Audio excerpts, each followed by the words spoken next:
Assalamualaikum warahmatullahi wabarakatuh. Saya Safira Yunita. Di sini saya akan memaparkan materi tentang makosid syariah, di mana dosen pengampunya yaitu Bapak Dr. Muhammadun MSI. Saya di sini mengambil materi tentang akad salam dalam tinjauan makosid syariah. Langsung saja. Akad salam dalam tinjauan makosid syariah. Bai as-salam atau disingkat salam disebut juga dengan salap. Secara bahasa berarti pesanan atau jual beli dengan melakukan pesanan terlebih dahulu. Salam ialah pembeli memesan barang dengan memberitahukan sifat-sifat serta kualitasnya kepada penjual dan setelah ada kesepakatan. Dengan kata lain, pembeli barang dengan membayar uang lebih dahulu dan barang yang dibeli diserahkan kemudian dow payment, artinya penyetoran harga baik lunas maupun sebagian harga pembelian sebagai bukti kepercayaan sehubungan dengan transaksi yang telah dilakukan. Jadi, akad salam itu jadi kayak seperti jual beli secara online kayak gitu kan. Jadi, kita tuh membeli barang dulu, terus baru bayarnya nanti gitu. Bayarnya bisa lewat bank atau nanti COD. Lanjut.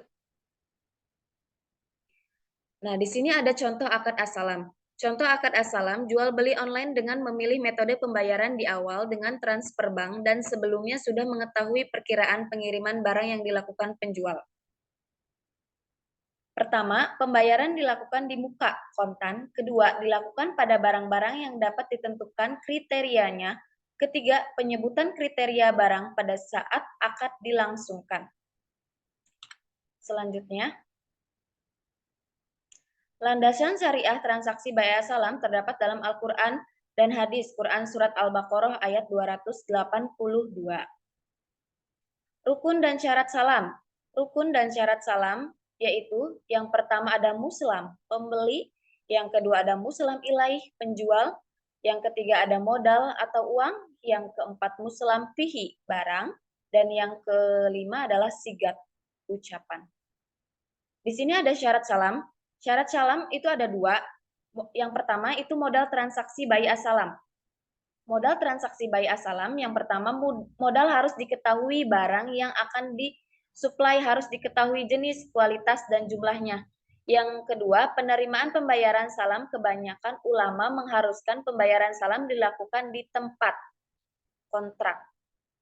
Nah, syarat salam yang kedua adalah al-muslam pihi, barang.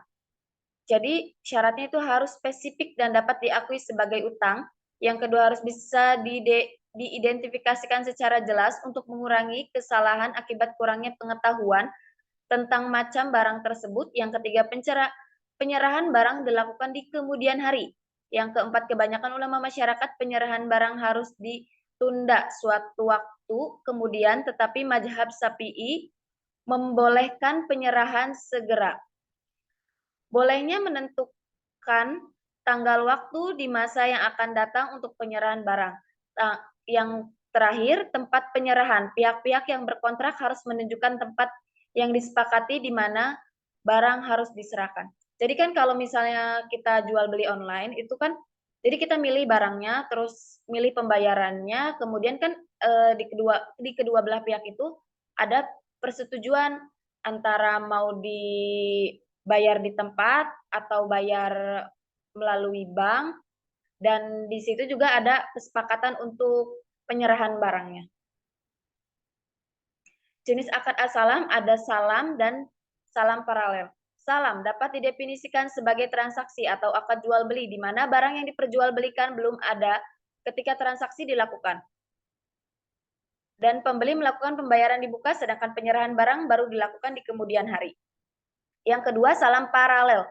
Salam paralel artinya melaksanakan dua transaksi salam, yaitu antara pemesanan pembeli dan penjualan serta antara penjual dengan pemasok supplier atau pihak ketiga lainnya, melaksanakan transaksi bai as-salam antara bank dan nasabah dan antar bank dan supplier atau pihak ketiga lainnya secara simultan.